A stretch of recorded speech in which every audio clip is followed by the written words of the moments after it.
Welcome to Jackie's Craft Table.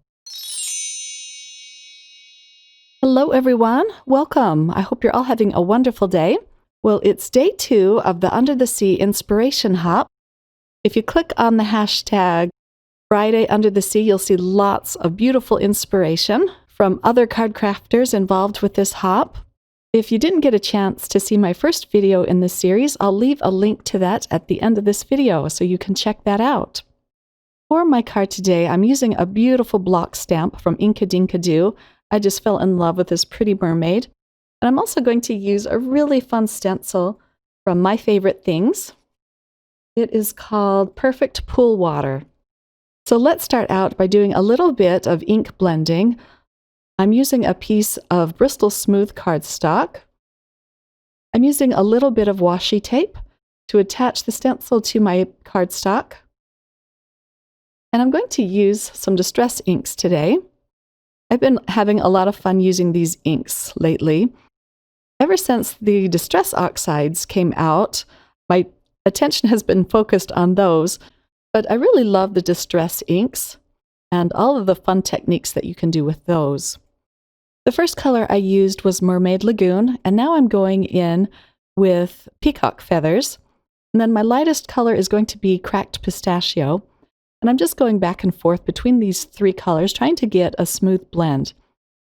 My lines were a little bit too white and too bright when I pulled off the stencil. So I'm going to flip the stencil a few times and just add a little more color to it. And I just love how this turns out.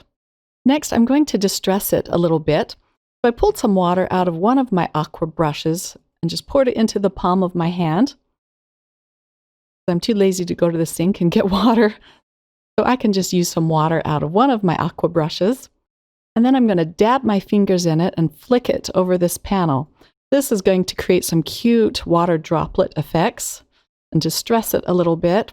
I allow that to stay on the paper for about 30 seconds, and then I'm going to dab it up.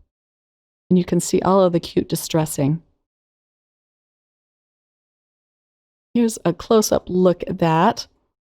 I'm going to put this panel aside to dry and ink up the Little Mermaid stamp. I'm going to use some Artist Choice paper from Gina K Designs.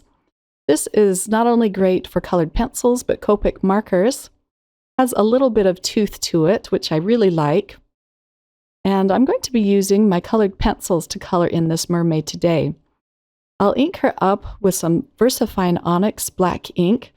And since I've never used this stamp before, I am going to stamp it out a few times on a piece of paper to condition it. And then when I stamp it down on my colored pencil paper, it'll be a nice crisp impression.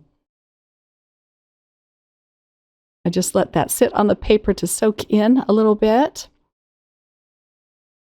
And look how cute that is.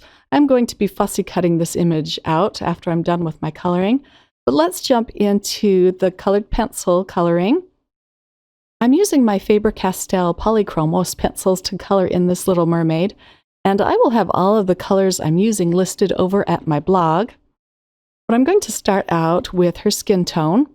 I'm using my lightest color first, and then I go in with some shadows. I used a violet colored pencil to add some of the shadows, and then I go in with even a darker color of brown. I just go back and forth between these colors. I like to add lots of layers because this will add some richness to your drawing. And I even go in with a yellow ochre just to add some warmth to her skin tone. Next, I'm going to color in her fin. I'm drawing my inspiration from the block stamp. I love all of the pretty blues and purples in that, so I'm trying to follow that pretty closely. I'm going to put a little more color down than what they have on the block. And now for her hair. I just love coloring in long hair. And I'm going to add lots of purples and browns to it. And I'm even going to come in with some blue highlights. I'm going back and forth between my 2 purple pencils and my dark brown. And then here's where I add a few blue highlights. I'm adding lots of layers to her hair. I'm going to darken the shadows along the sides of her face just a little bit. And then I'm going to come in with a really bright red colored pencil and color in the little heart that she's holding. And I'll add just a little bit of shading to that with a deeper red. I'm going to fussy cut out my mermaid, but I'm going to do it off camera just for the sake of time. My next step is to cut out a piece of vellum, and this vellum is a really heavyweight, thick vellum. I'm going to do a little bit of heat embossing on this. I'll cut it down with my scissors so it will fit inside my die cutting machine. And this is a really cute heart die. It has pierced edges, and here it is all cut out. I'm going to start putting my card together. I'll glue my ink blended panel down first. I'm just using some dot liner for that.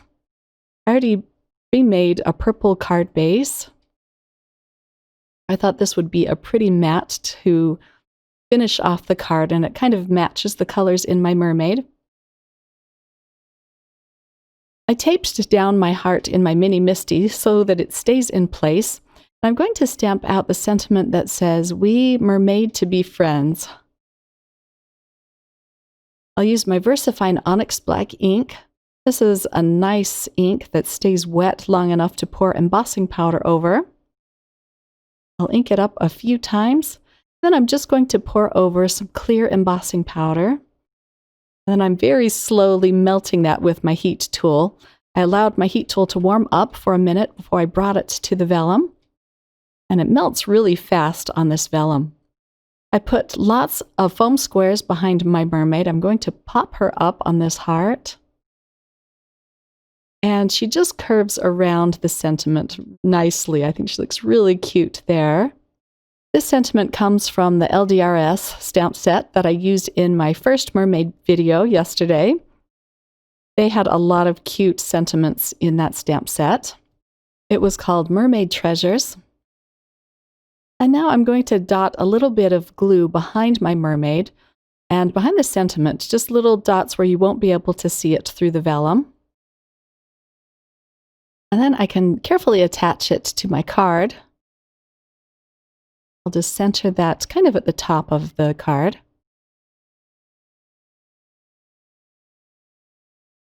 To add a little bit of bling, I'm going to add some iridescent bubbles, and these are from Studio Katya. I just love these. They come in 3 different sizes in this packet. And that's all there is to this card. I love how it turned out. Mermaid cards are so much fun to create. I hope you're all enjoying the Under the Sea Inspiration Hop. I'll see you again tomorrow with another mermaid card. Take care. Bye.